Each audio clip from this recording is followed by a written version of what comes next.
C'est dans les premiers stades du développement reproductif du soya qu'on peut penser à faire une application de fongicides pour protéger notre culture contre le développement de la sclérotinia.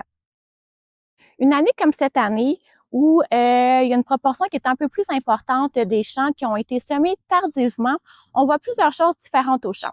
On peut voir des champs de soya qui ont un très beau développement végétatif, mais on peut voir d'autres champs aussi qui ont un petit peu plus de retard par rapport aux autres années au niveau des stades, au niveau du développement. Il y a d'autres facteurs que le développement végétatif du soya qui peut avoir un impact sur le développement de la sclérotinia. On parle par exemple de la tolérance de notre variété de soya à la maladie. On peut aussi garder en tête notre rotation de culture, notre historique d'infestation de sclérotinia. Il peut y avoir d'autres facteurs comme l'endroit où est situé notre champ. Si par exemple, il est entouré de bois, ça va limiter la ventilation naturelle du champ. Si au champ, on a des problèmes au niveau de notre drainage, de notre égouttement, qu'on a des petites baisseurs qui n'arrivent pas à sécher, ça va aussi garder notre humidité au champ. Puis ça peut faire que ces zones-là vont développer des maladies fongiques comme la sclérotinia.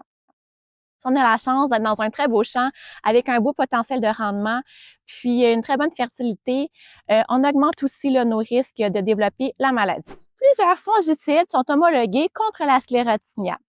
Pourquoi ne pas profiter du passage pour venir également contrôler les quelques mauvaises herbes qui pourraient être au champ avec un herbicide comme le Enlist dans vos soya qui sont munis de la technologie Enlist.